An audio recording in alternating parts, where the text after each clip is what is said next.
Hi guys, welcome back again to my YouTube channel. It's me, Monday. Me, Monday. So hi guys, how are you everybody? Long time no vlog. So hi guys, na-miss ko tong vlog na ganito na nagsasalita ako in front of the camera. This video is Boteka topic muna tayo. Like what I said before na mag-share ako sa inyo sa mga medicines. But disclaimer muna, hindi ho ako pharmacist.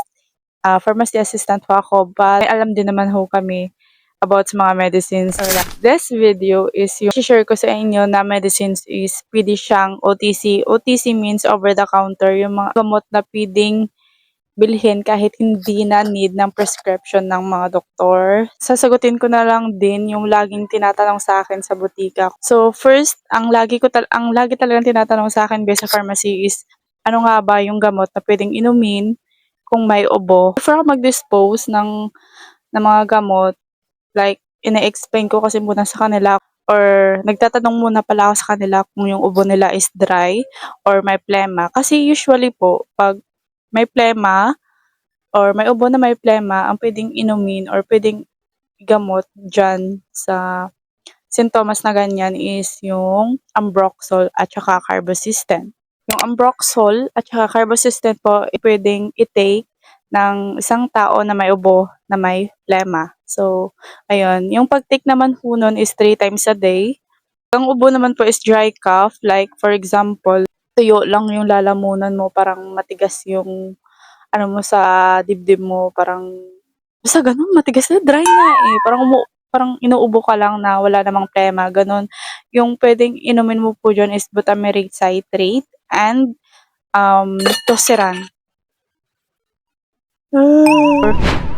Yung pangalawang laging tinatanong ho sa akin sa pharmacy is yung ano ba daw puwedeng i-take kung may ubo, sipon at nilalagnat. 'Pag gano'n po yung sintomas ho ninyo, ang puwede niyo pong i-take diyan is yung Bioflu, Newzep, Semdex, Decolgen. Ayan po yung puwede niyong i-take. 3 times a day din ho 'yan. Yun po yung gamot na puwedeng ma-OTC sa mga ganyan.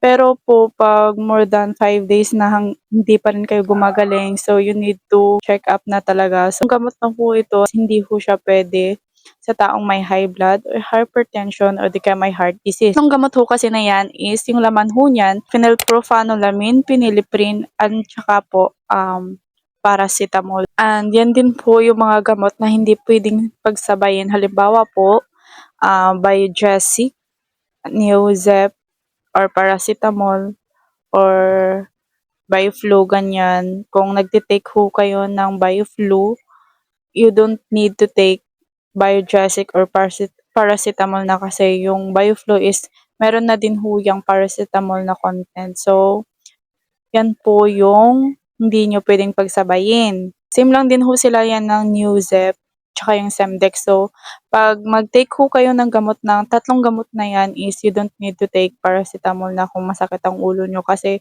yung mga gamot na yan is meron na ho yang paracetamol. So, yun lang naman I think ang aking gustong sabihin sa inyo. Pag season ho ng tag-init or like this coming summer is you need to be hydrated talaga guys kasi yung iba talaga yung epekto ng init ngayon sa atin unlike before. Drink more water always guys. So yeah, and ano pa ba ang pwede kong i-share sa inyo about sa mga ganyan? I think wala naman na siguro. So that's it muna for this video guys. Sana may natutunan kayo sa video ko na 'to. So yeah, tanong lang kayo kung anong gusto niyong malaman about sa medication na puwede kong sagutin, na kaya kong sagutin. Yes, try nating sagutin. Try natin? Try kong sagutin para sa inyo para naman at least kahit papaano is makatulong ako sa inyo sa mga inyong nararamdaman, charos. So, yun lamang guys. So, yun lamang guys, and thank you so much for watching. See you again to my next vlog. Bye-bye guys. Thank you so much.